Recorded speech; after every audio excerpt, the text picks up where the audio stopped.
Hello ವೀಕ್ಷಕರೇ, ಅಸಪ ಟೈಮ್ಸಿಗೆ ಸ್ವಾಗತ. ನಿನ್ನೆಯ ಬಿಗ್ ಬಾಸ್ ಎಪಿಸೋಡಲ್ಲಿ 3 ಘಟನೆಗಳು ಇಂಪಾರ್ಟೆಂಟ್ಸ್ ಆಗಿ ನಾವು ಮಾತಾಡಬೇಕಾಗಿರೋದು. ಒಂದು, ಅಶ್ವಿನಿ ಗೌಡ ರಕ್ಷಿತಾ ಶೆಟ್ಟಿಯ ಕ್ಯಾರೆಕ್ಟರ್ ಮೇಲೆ ಅಲಿಗೇಷನ್ ಹಾಕಿರೋದು. ಎರಡನೇದು, ನಮ್ಮ ಎಲ್ಲರ ಫೇವ್ರೆಟ್ಟು ಗಿಲ್ಲಿ ಮೇಲೆ ರಿಷಿಕಾ ಹೊಡೆದಿರೋದು, ಹಲ್ಲೆ ಮಾಡಿರೋದು. ಮೂರನೇದ್ದು, ಬದಲಾಗಿದ್ದ ಸೂರಜ್. ಈ 3 ನಿನ್ನೆಯ ಹೈಲೈಟ್ ಆಗಿತ್ತು. ಮತ್ತಂತೆ ನಮ್ಮ ರಘು ಸರ್ ಅಂತೂ ಸ್ಲಿಪ್ಪರ್ ಶಾಟ್ ಕೊಟ್ಟಿದ್ದಾರೆ, ಅದು ಓಕೆ. ಆದರೆ ಇಂಪಾರ್ಟೆಂಟಾಗಿ ನಾವು ಮಾತಾಡಬೇಕಾಗಿರೋದು ರಕ್ಷಿತಾ ಶೆಟ್ಟಿಯ ಮೇಲೆ ಅಲಿಗೇಷನ್ ಹಾಕಿರೋ ಅಶ್ವಿನಿ ಗೌಡರ ಬಗ್ಗೆ. ಯಾಕೆಂತೇಳಿದರೆ ಇದನ್ನು ನಾವೇ ಮಾತಾಡಬೇಕಷ್ಟೇ, ನಾವೆಂದರೆ ಜನರು ಮಾತಾಡಬೇಕು. ಸುದೀಪ್ ಸರ್ ಅಂತೂ ಅಶ್ವಿನಿ ಗೌಡರ ಬಗ್ಗೆ ತುಟಿ ಪಿಟಿಕ್ ಅಂತ ಅನ್ನಲ್ಲ. ಅವ್ರು ಏನು ಹೇಳಿದ್ರು ಅವ್ರ ಬಗ್ಗೆ ಯಾವ ಕ್ರಮನೂ ಜರುಗಿಸಲ್ಲ, ಅವರಿಗೆ ಯಾವುದೇ ವಾರ್ನಿಂಗು ಕೊಡಲ್ಲ, ತೇಪೆ ಹಚ್ಚಿಬಿಡ್ತಾರೆ. ಸೊ ನಾವೇ ಮಾತಾಡಬೇಕಷ್ಟೇ. ವೀಕ್ಷಕರೇ, ನಿನ್ನೆಯ ಎಪಿಸೋಡನ್ನು ನೀವು ಕರೆಕ್ಟಾಗಿ ಗಮನಿಸಿದರೆ ಅಶ್ವಿನಿ ಗೌಡ ಯಾವ ರೀತಿ ಎಷ್ಟು ಕೆಳಮಟ್ಟಕ್ಕೆ ಇಳಿದಿದ್ದಾರೆ ಅಂತ ಹೇಳಿದರೆ, ಅವರೇನೋ ಮಾತಿಗೆ ಹೇಳ್ತಾರೆ, ನಾನು ಹೋರಾಟ ಮಾಡ್ಕೊಂಬಂದಿದ್ದೀನಿ ಹೆಣ್ಣು ಮಕ್ಕಳ ಪರ ಅಂತ. ಅಷ್ಟೊಂದು ದೊಡ್ಡ ವೇದಿಕೆ, ಕೋಟ್ಯಾಂತರ ಜನ ಲೈವ್ ನೋಡ್ತಾ ಇರ್ತಾರೆ, ಕೋಟ್ಯಾಂತರ ಜನ ಎಪಿಸೋಡ್ ನೋಡ್ತಾ ಇರ್ತಾರೆ. ಸೊ ಆ ವೇದಿಕೆಯಲ್ಲಿ ನಿಂತುಕೊಂಡು 25 ವರ್ಷದ ರಕ್ಷಿತಾ ಶೆಟ್ಟಿ ಅನ್ನೋ ಹೆಣ್ಣು ಮಗಳ ಮೇಲೆ ನೀನು ಒಬ್ಬೊಬ್ಬರನ್ನೇ ರೂಮಲ್ಲಿ ಕೈ ಹಿಡ್ಕೊಂಡು ಅದೇನೋ ಬಕೆಟ್ ಹಿಡಿತಾ ಇದೆಯಾ, ಮೈ ಮುಟ್ಕೊಂಡೆಲ್ಲ ಮಾತಾಡ್ತಾ ಇದೆಯಾ. ನಾವು 25 ವರ್ಷಕ್ಕೆ ಈ ಥರ ಎಲ್ಲ ಆಡ್ತಾ ಇರಲಿಲ್ಲ, 25 ವರ್ಷಕ್ಕೆ ಈ ಥರ ಎಲ್ಲ ನೀವಿದ್ದರೆ ಹೊರಗಡೆ ನೋಡೋ ಹೆಣ್ಣು ಮಕ್ಕಳಿಗೆ ಬೇರೆ ರೀತಿಯ ಮೆಸೇಜ್ ಹೋಗುತ್ತೆ ಅಂತ ಅವಳ ಕ್ಯಾರೆಕ್ಟರನ್ನು ತುಂಬ ಕೆಳಮಟ್ಟಕ್ಕೆ ಹಾಕಿದ್ದಾರೆ. ಆದರೆ ಬೇಜಾರೇನು ಗೊತ್ತಾ, ಅವ್ರು ಆ ರೀತಿಯೆಲ್ಲ ಮಾತಾಡ್ತಾ ಇದ್ರು ಕೂಡ ಮನೆಯ ನಾಯಕ ಅಂತ ಬೈದಾನಲ್ಲ ಧನುಷ್, ಅವನಿಗೆ ಬಾಯ ಬಂದಿಲ್ಲ. ಒಬ್ಬರ ಕ್ಯಾರೆಕ್ಟರ್ ಮೇಲೆ ಆ ರೀತಿ ಅಲಿಗೇಷನ್ ಆಗ್ತಾ ಇದ್ದಾರೆ. ಬಿಗ್ ಬಾಸ್ ಮನೆಯಲ್ಲಿ ಈ ರೀತಿ ಒಂದು ತೇಜವಧೆ ನಡೀತಾ ಇದೆ ಅಂತ ಗೊತ್ತಿದ್ರು ಕೂಡ ಎಲ್ಲರೂ ಕೂಡ ಬಾಯಿ ಮುಚ್ಕೊಂಡು ನಿಂತಿದ್ರು. ಅಲ್ಲ, ನನಗನ್ನಿಸ್ತಾ ಇರೋದು, ಈ ಅಶ್ವಿನಿ ಗೌಡ ಅನ್ನೋರು ಅವರ ಮನಸ್ಸಲ್ಲಿ ಅವರನ್ನು ಏನು ಅಂದ್ಕೊಂಡಿದ್ದಾರೆ. ಮಾತಿಗೆ ಅವ್ರು ಹೇಳ್ತಾರೆ ರಕ್ಷಿತಾ ಶೆಟ್ಟಿ 3ನೇ ವಾರದಿಂದ ಬದಲಾಗಿದ್ದಾರೆ, ಮೊದಲಿದ್ದ ರಕ್ಷಿತಾ ಶೆಟ್ಟಿ ಅಲ್ಲ ಅಂತ. ನಾನು ಜಸ್ಟ್ ಒಂದು ಕ್ವಶನ್ ಕೇಳ್ತೀನಿ. ಈಗ ಫಸ್ಟ್ ಆಫ್ ಆಲ್ ಸ್ಟಾರ್ಟಿಂಗ್ ಬಂದಾಗ ಯಾರಿಗೂ ಯಾರ ಪರಿಚಯ ಇರೋದಿಲ್ಲ. ಈಗ ರಕ್ಷಿತಾ ಶೆಟ್ಟಿನೇ ನೀವು ತಗೋಬೋದು. ಅವ್ರು ಸ್ಟಾರ್ಟಿಂಗ್ ಬಂದಾಗ ತುಂಬಾ ಇನ್ನೋಸೆಂಟ್ ಆಗಿದ್ರು. ಯಾಕೆಂತ ಹೇಳಿದ್ರೆ ಅವರ ತಂಟೆಗೆ ಯಾರು ಹೋಗ್ತಾ ಇರಲಿಲ್ಲ. ಈಗ ಅಶ್ವಿನಿ ಗೌಡ ಕೂಡ ಅವ್ರನ್ನ ತುಂಬಾ ಕೇರ್ ಮಾಡ್ತಾಯಿದ್ರು, ಪುಟ್ಟಿ ಈ ಥರ ಎಲ್ಲ ಕರಿತಾ ಇದ್ರು. ಅವರು ಅದಕ್ಕೆ ಅದೇ ರೀತಿಯಲ್ಲಿ ರಿಯಾಕ್ಟ್ ಮಾಡ್ತಾಯಿದ್ರು, ಯಾವುದೇ ಎದುರು ಮಾತಾಡ್ತಾ ಇರಲಿಲ್ಲ, ಅವರ ಗೌರವಕ್ಕೆ ಧಕ್ಕೆ ತರ್ತಾ ಇರಲಿಲ್ಲ. ಆದರೆ ಯಾವಾಗ ಅವರು ಪರ್ಸ್ನಲ್ ಆಗಿ ಆ ಗೆಜ್ಜೆ ಶಬ್ದವನ್ನು ಮಾಡಿಕೊಂಡು ಇವರನ್ನು ಏನೋ ಒಂದು ಬಿಂಬಿಸಕ್ಕೆ ಹೊರಟರು, ಸಾಮಾನ್ಯವಾಗಿ ಸಹಜವಾಗಿ ಅವರಿಗೆ ಅದು ನೋವಾಗಿರುತ್ತೆ. ಅವರ ಮೇಲಿಟ್ಟಿರುವಂತಹ ಗೌರವ ಇರ್ತಲ್ಲ, ಅದು ಕೆಳಗಡೆ ಮಣ್ಣು ಪಾಲಾಗಿರುತ್ತೆ. ಒಂದು ಸಲ ಒಬ್ಬರ ಮೇಲಿಟ್ಟಿರೋ ಗೌರವ ಮಣ್ಣು ಪಾಲು ಆಯಿತು ಅಂತಾದರೆ ಅದನ್ನು ಮತ್ತೆ ಮರಳಿ ಪಡೆಯಲಿಕ್ಕೆ ತುಂಬಾ ಕಷ್ಟ ಇದೆ. ನಾವು ಅಹಂಕಾರದಿಂದ ಇಲ್ಲ ಬಲವಂತದಿಂದ ಒಬ್ಬರಿಂದ ನಾವು ಗೌರವವನ್ನು ರಿಟರ್ನ್ ಪಡೆಯಲಿಕ್ಕೆ ಸಾಧ್ಯನೇ ಇಲ್ಲ ಅನ್ನೋದಕ್ಕೆ ರಕ್ಷಿತಾ ಶೆಟ್ಟಿ ಮತ್ತು ಅಶ್ವಿನಿ ಗೌಡ ನಡೀತಿರುವ ಘಟನೆಗಳ ಸಾಕ್ಷಿ. ಯಾಕೆಂತ ಹೇಳಿದ್ರೆ ರಕ್ಷಿತಾ ಶೆಟ್ಟಿ ಆರಂಭದಲ್ಲಿ ಅಶ್ವಿನಿ ಗೌಡರನ್ನು ತುಂಬ ಎತ್ತರದ ಸ್ಥಾನದಲ್ಲಿ ಇಟ್ಟಿದ್ರು, ಅದು ಅವರ ಮಾತಿನಲ್ಲಿ ಅರ್ಥ ಆಗ್ತಾ ಇತ್ತು. ಆದರೆ ಯಾವಾಗ ಅವರು ಪರ್ಸ್ನಲ್ ಆಗಿ ತುಂಬ ಕೆಳಮಟ್ಟಕ್ಕೆ ಇಳಿದ್ರು, ರಕ್ಷಿತಾ ಶೆಟ್ಟಿನೇ ಇಳಿದ್ರು. ಅಂದರೆ ಯಾರಿಗಾದ್ರೂ ಅಷ್ಟೇ ಅಲ್ವಾ, ಇವಾಗ ಸ್ವಾಭಿಮಾನದಿಂದ ಬದುಕೋರು ಅವರು ರಕ್ಷಿತಾ ಶೆಟ್ಟಿಗೂ ಅಶ್ವಿನಿ ಗೌಡಗೂ ಕಂಪೇರ್ ಮಾಡಿದರೆ ಅಶ್ವಿನಿ ಗೌಡ ರಕ್ಷಿತಾ ಶೆಟ್ಟಿಯ ಮುಂದೆ ಏನೇನೂ ಅಲ್ಲ. ಯಾಕೆ ಅಂತ ಗೊತ್ತಾ, ಅಶ್ವಿನಿ ಗೌಡಗೆ ಸಾಮಾಜಿಕ ಹಿನ್ನೆಲೆ ಇತ್ತು, ಗೊತ್ತಾಯ್ತಾ, ರಾಜಕೀಯ ಹಿನ್ನೆಲೆ ಇತ್ತು, ಅವರ ಕುಟುಂಬದ ಹಿನ್ನೆಲೆ ಇತ್ತು. ಅದೆಲ್ಲ ಹಿನ್ನೆಲೆ ಇದ್ದಿದ್ದರಿಂದ ಅಶ್ವಿನಿ ಗೌಡ ಇವತ್ತು ಕರ್ನಾಟಕಕ್ಕೆ ಗೊತ್ತು. ಆದರೆ ರಕ್ಷಿತಾ ಶೆಟ್ಟಿಗೆ ಅಂತಹ ಯಾವುದೇ ಹಿನ್ನೆಲೆ ಇಲ್ಲ. ತೀರಾ ಅಂದರೆ ಸಾಮಾನ್ಯ ವರ್ಗದಿಂದ ಬಂದ ಹೆಣ್ಣು ಮಗಳು, ರಾಜಕೀಯ ಹಿನ್ನೆಲೆ ಇಲ್ಲ, ದುಡ್ಡಿಲ್ಲ, ಯಾವುದೇ ದೊಡ್ಡ ಆರ್ಟಿಸ್ಟು ಅಲ್ಲ, ಕೇವಲ ಒಂದು ಯೂಟ್ಯೂಬ್ ಚಾನಲಿಂದ ಬಿಗ್ ಬಾಸ್ ಮನೆಗೆ ಎಂಟ್ರಿ ಆಗಿದ್ದಾರೆ. ಅವರೇನೋ ಹೇಳಿದ್ರಲ್ಲ, ನಾನು 100 ಸಿನಿಮಾ ಮಾಡಿದ್ದೀನಿ, ತಾಕತ್ತಿದ್ರೆ ನೀನು ಅದನ್ನು ಮಾಡು ಇದನ್ನು ಮಾಡು ಅಂತ. ಒಂದೇ ಒಂದು ಕ್ವಶನ್, 100 ಸಿನಿಮಾ ಮಾಡಿದ ಅಶ್ವಿನಿ ಗೌಡನೂ ಬಿಗ್ ಬಾಸ್ ಮನೆಯಲ್ಲಿ ಒಳಗಡೆ ಇದ್ದಾರೆ, ಒಂದು ಯೂಟ್ಯೂಬ್ ಚಾನಲ್ ಮಾಡಿದ ರಕ್ಷಿತಾ ಶೆಟ್ಟಿನೂ ಬಿಗ್ ಬಾಸ್ ಮನೆ ಒಳಗಡೆ ಇದ್ದಾರೆ. 100 ಸಿನಿಮಾ ಮಾಡಿದ ಅಶ್ವಿನಿ ಗೌಡ ಬಿಗ್ ಬಾಸ್ ಮನೆ ಒಳಗಡೆ ಬರಲಿಕ್ಕೆ 40 ವರ್ಷ ಬೇಕಾಯಿತು. ಯೂಟ್ಯೂಬ್ ಚಾನಲ್ ಮಾಡಿದ ರಕ್ಷಿತಾ ಶೆಟ್ಟಿ ಮನೆ ಒಳಗಡೆ ಬರಲಿಕ್ಕೆ ಕೇವಲ 25 ವರ್ಷ ಸಾಕಾಯಿತು. ಅಂದರೆ ಇಲ್ಲಿ ಅವರ ನಡುವಿನ ಕಂಪ್ಯಾರಿಸಮ್ ಇದೆಯಲ್ಲ, ಆ ಕಂಪ್ಯಾರಿಸಮ್ ಮಾಡಿದರೆ ಗೊತ್ತಾಗುತ್ತೆ ಯಾರು ಮೇಲೆ ಇದ್ದಾರೆ ಯಾರು ಕೆಳಗೆ ಇದ್ದಾರೆ. ಅವರೇನೋ ದೊಡ್ಡದಾಗಿ ನಾನು ಸಾಧನೆ ಮಾಡಿದ್ದೀನಿ, ನನ್ನ ಮುಂದೆ ನೀನು ಏನೇನೋ ಅಲ್ಲ ಅಂತ ನಿನ್ನ ರಕ್ಷಿತನಿಗೆ ಆ ರೀತಿ ಅಷ್ಟು ಓಪನ್ ಸ್ಟೇಜಲ್ಲಿ ಸ್ಟೇಟ್ಮೆಂಟ್ ಕೊಟ್ರಲ್ಲ, ಅದಕ್ಕೆ ನಾನು ಹೇಳ್ತಾ ಇರೋದು.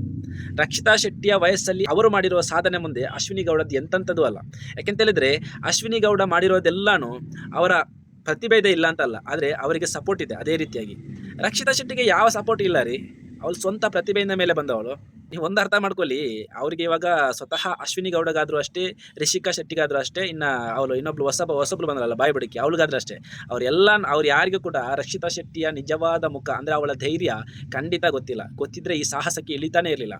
ಯಾಕೆಂತೇಳಿದರೆ ಈ ಟ್ರೋಲ್ಗಳ ಮುಂದೆ ಕುಗ್ಗದೆ ಬಗ್ಗದೆ ಟ್ರೋಲರ್ಸ್ಗಳಿಗೇ ಚಮಕ್ ಕೊಡ್ತಾ ಬೆಳೀತಾ ಬಂದಿದ್ದ ಹುಡುಗಿ ಅವರು. ಆಯಿತಾ. ಸೊ ಅಂಥ ಹುಡುಗಿ ಹೊರಗಡೆ ಒಂದು ಇನ್ಸಿಡೆಂಟ್ ಆಗಿತ್ತು. ಅವರು ಯಾವುದೋ ಒಂದು ಮುಸ್ಲಿಮ್ಸ್ ಮದುವೆಗೆ ಹೋಗಿದ್ದಾಗ ಅವ್ರು ತುಂಬ ಕೆಳಮಟ್ಟಕ್ಕೆ ಇಳಿದು ಟ್ರೋಲ್ ಮಾಡಿದ್ರು ಅವರನ್ನು. ಆ ವಿಡಿಯೋ ಡಿಲೀಟ್ ಮಾಡು ಅಂತೆಲ್ಲ ಹೇಳಿದರು.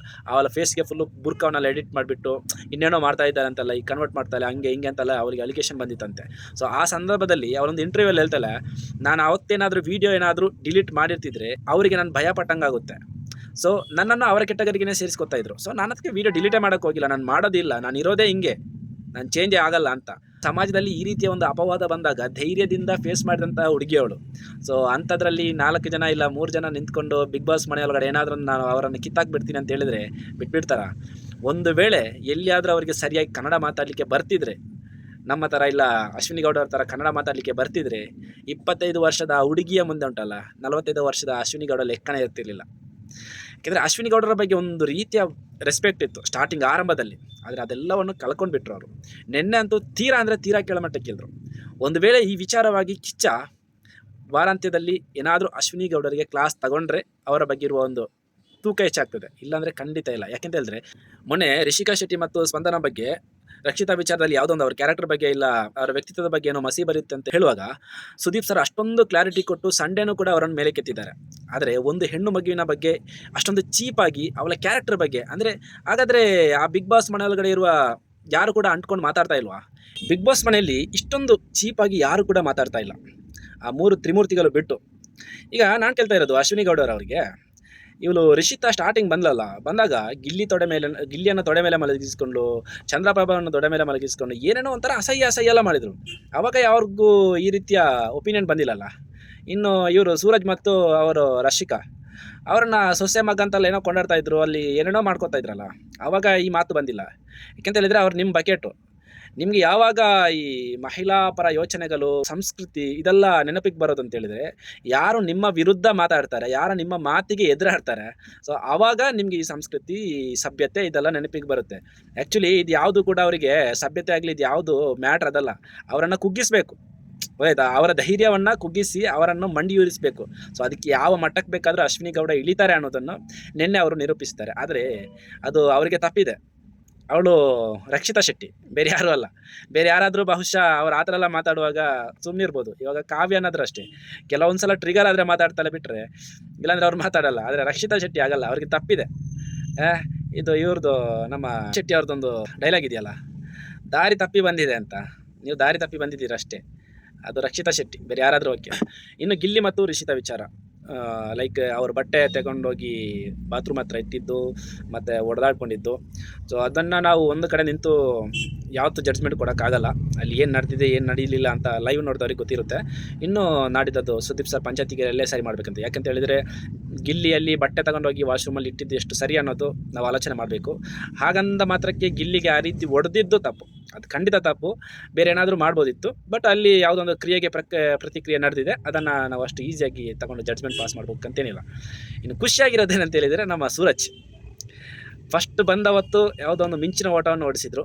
ಆನಂತರ ಬಕೆಟ್ ಗ್ಯಾಂಗ್ ಅವರ ಬಲೆಗೆ ಬಿದ್ದು ಮಗ ಸೊಸೆ ಅದು ಇದು ಅಂತಾಗಿ ಅವರ ಬಗೆಗಿದ್ದ ಹೋಪನ್ನು ನೀರು ಪಾಲು ಮಾಡಿಬಿಟ್ಟಿದ್ರು. ಅಂದರೆ ಯಾವಾಗ ನಿನ್ನೆ ಸಂಚಿಕೆ ಆರಂಭದಲ್ಲಿ ರಿಷಿಕಾ ಬಂದು ಕ್ಲಾರಿಟಿ ಕೊಟ್ಟಲು, ನೋಡು ನಮ್ಮ ಮತ್ತು ನಿಮ್ಮ ನಡುವೆ ಯಾವುದೂ ಇಲ್ಲ, ಬರೀ ಫ್ರೆಂಡ್ಶಿಪ್ ಮಾತ್ರ, ಅದ್ರ ಆಚೆಗೆ ನಾನು ಯಾವುದನ್ನು ಎಕ್ಸೆಪ್ಟ್ ಮಾಡಲ್ಲ ಅಂತ ಹುಡುಗ ಟ್ರಿಗರ್ ಆಗಿಬಿಟ್ರು. ಅಂದರೆ ಹುಡುಗರು ಯಾವತ್ತೂ ಹಂಗೆ ಯಾವುದೋ ಒಂದು ಉದ್ದೇಶ ಇಟ್ಕೊಂಡು ಒಳಗಡೆ ಬಂದಿರ್ತಾರೆ, ಆದರೆ ಅಲ್ಲಿ ಏನೋ ನಡೆದಿರ್ತದೆ. ಸೊ ಅವರ ಆ ಗುಂಗಲ್ಲೇ ಇರ್ತಾರೆ.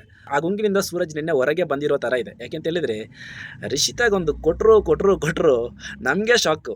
ಇಲ್ಲಿವರೆಗೂ 2 ವಾರ ನೋಡಿದ ಸೂರಜ್ ಇವರೇನಾ ಅಂತ. ಯಾಕೆಂತ ಹೇಳಿದರೆ ಉರ್ಸೋದ್ರಲ್ಲಿ ಎತ್ತಿದ ಕೈ ಮರ, ಗಿಲ್ಲಿಯನ್ನು ಬಿಟ್ಟರೆ ನೆಕ್ಸ್ಟ್ ಇವರೇ. ಆ ರೀತಿ ಉರ್ಸಿದ್ದಾರೆ, ಆ ರೀತಿ ಪಂಚಿಕೊಟ್ಟಿದ್ದಾರೆ. ಆ್ಯಕ್ಚುಲಾಗಿ ಬೇಕಾಗಿರೋದು ಈ ಸೂರಜ್. ಜನ ಎಕ್ಸ್ಪೆಕ್ಟ್ ಮಾಡ್ತಾ ಇರೋದು ಇಂಥ ಸೂರಜನ್ನು. ಈ ರಶಿಕಲ ಕೈ ಹಿಡ್ಕೊಂಡು ಎಲ್ಲೋ ಚಂಗ್ಲು ಥರ ನಿಂತ್ಕೊಂಡು ಏನೋ ಮಾಡಿಕೊಂಡು ಅದಲ್ಲ. ಅದು ಮಾಡೋಕ್ಕೆ ಬೇರೆ ವೇದಿಕೆ ಇದೆ. ಇಲ್ಲಿ ನಿಮ್ಮ ವ್ಯಕ್ತಿತ್ವವನ್ನು ತೋರಿಸಬೇಕು. ಸೊ ಆ ಥರ ಇದ್ದಾಗ ಅವರ ತಾಯಿ ಎಷ್ಟು ಕಷ್ಟಪಟ್ಟಿದ್ದಾರೆ, ಇಲ್ಲ ಅವ್ರ ತಾಯಿ ಎಷ್ಟು ನೋವುಂಡಿದ್ದಾರೆ ಅಂತ ಅವರಿಗೆ ಗೊತ್ತಾಗಬೇಕಷ್ಟೆ. ಬಟ್ ಇವಾಗ ನಿನ್ನೆ ಸಂಚಿಕೆ ನೋಡಿದ್ರೆ ಅವ್ರ ತಾಯಿ ತುಂಬಾ ಖುಷಿ ಪಡ್ತಾರೆ, ಅದಂತೂ ಪಕ್ಕ. ಯಾಕಂತ ಹೇಳಿದ್ರೆ ಇಡೀ ಕರ್ನಾಟಕದ ಜನತೆ ಖುಷಿ ಪಟ್ಟಿದ್ದಾರೆ ನಿನ್ನೆ ಸೂರಜ್ ಆಡಿದ ಆಟ ನೋಡಿ.